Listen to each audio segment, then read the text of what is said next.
হরে কৃষ্ণ, আপনাদের সকলকে ভক্তিজীবন চ্যানেলে সুস্বাগতম। ইন্দিরা একাদশী ব্রত মাহাত্ম্য কবে?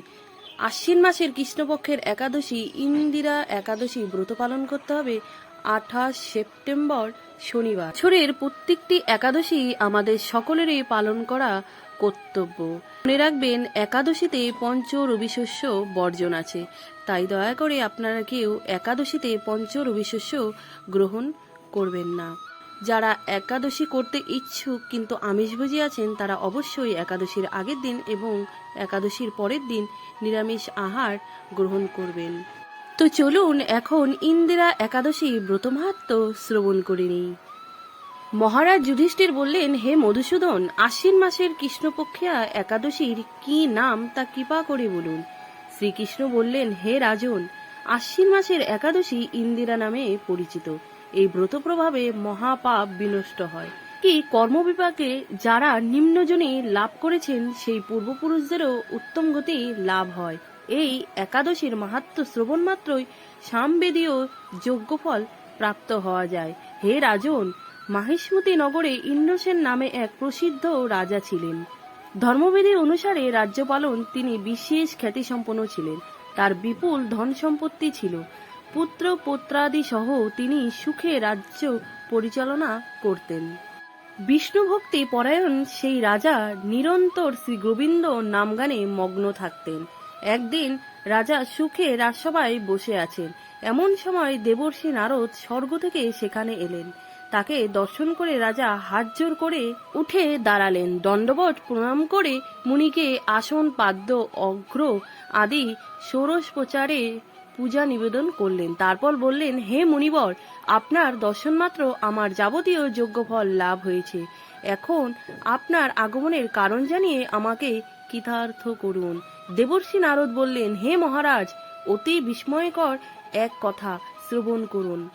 আমি একসময় যমলোকে গিয়েছিলাম। সেখানে যমরাজের সভায় বহু পুণ্যকারী আপনার পিতাকে দেখলাম। ব্রতভঙ্গ পাপে তাকে সেখানে যেতে হয়েছে। হে রাজন, আপনার পিতা যে সংবাদ প্রেরণ করেছেন, আমি এখন তা আপনাকে বলছি। তিনি বললেন, হে ঋষিবর, মাহিষ্মতির ইন্দ্রসেন রাজা আমার পুত্র।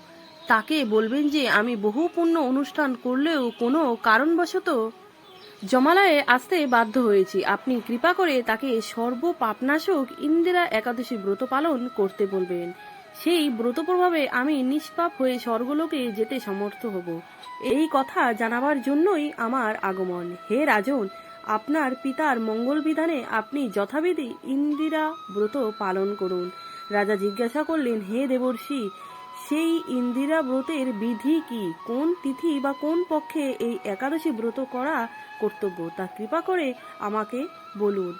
দেবর্ষি উত্তর দিলেন, হে মহারাজ, আশ্বিন মাসের কৃষ্ণপক্ষে দশমীর দিন শ্রদ্ধা সহকারে প্রাতঃস্নান করবেন। মধ্যাহ্নে ভক্তি ভাবাপন্ন হয়ে পুনরায় স্নান করবেন এবং রাত্রিকালে ভূমিতে শয়ন করবেন। পরদিন একাদশীতে প্রাতঃ কৃতাদি সমাপন করে নিরাহারে থাকবেন। ব্রতের নিয়মাবলী দৃঢ়ভাবে পালন করবেন। হে পুণ্ডরীকাক্ষ, হে অচ্যুত, এ শরণাগতের প্রতি কৃপা করুন। এভাবেই শ্রদ্ধা সহকারে শালগ্রাম পূজা করে পিতার উদ্দেশ্যে ব্রতের ফল অর্পণ করবেন। দশমীর দিন সকালে ভক্তিবরে শ্রী গোবিন্দের পূজা করে ব্রাহ্মণ ভোজন করিয়ে অবশেষে নিজে মহাপ্রসাদ গ্রহণ করবেন। হে রাজন, বিধি অনুসারে শ্রীহরি এবং ভক্তদের অর্চন করলে আপনার পিতৃবর্গ মুক্তি লাভ করে শীঘ্রই বৈকুণ্ঠে গমন করবেন। রাজাকে এই উপদেশ দিয়ে দেবর্ষি নারদ প্রস্থান করলেন। রাজা ইন্দ্রসেন মুনিবরের উপদেশ অনুসারে পুত্র পরিজন সহকারে ভক্তি সহকারে এই ইন্দিরা ব্রতে অনুষ্ঠান করলেন। তকলোক থেকে পুষ্প বৃষ্টি হতে লাগলো এবং তার পিতাও বিষ্ণুলোকে গমন করলেন। তারপর রাজা ইন্দ্রসেন নিজ পুত্রকে রাজ্যভার অর্পণ করে নিজেও বিষ্ণুলোকে ফিরে গেলেন। এই ইন্দিরা একাদশীর মাহাত্ম্য পাঠ ও শ্রবণে মানুষ সকল পাপ মুক্ত হয়ে বিষ্ণুলোক প্রাপ্ত হয়। হরি বল। তো আপনারা শুনতে পেলেন ইন্দিরা একাদশীর কত কত মাহাত্ম্য রয়েছে। আশা করছি আপনারা সকলেই ভক্তি সহকারে ভগবান শ্রীকৃষ্ণের সন্তুষ্টি বিধানের জন্য প্রত্যেকটি একাদশী ব্রত পালন করবেন। একাদশীর পালনের সময়সূচি আমি দিয়ে দিচ্ছি, আপনারা ভালো করে দেখে নেবেন অথবা প্রয়োজনে স্ক্রিনশট নিয়ে নিতে পারেন। ইন্দিরা একাদশী ব্রত মাহাত্ম্য শ্রবণ করে আপনাদের কেমন লাগলো অবশ্যই কমেন্টে বলবেন। ভালো লাগলে লাইক, শেয়ার, কমেন্ট এবং সাবস্ক্রাইব করবেন। হরে কৃষ্ণ, হরি বল। জগৎগুরু শিলা প্রভুপাদ কি জয়। ইন্দিরা একাদশী ব্রত মাহাত্ম্য কি জয়।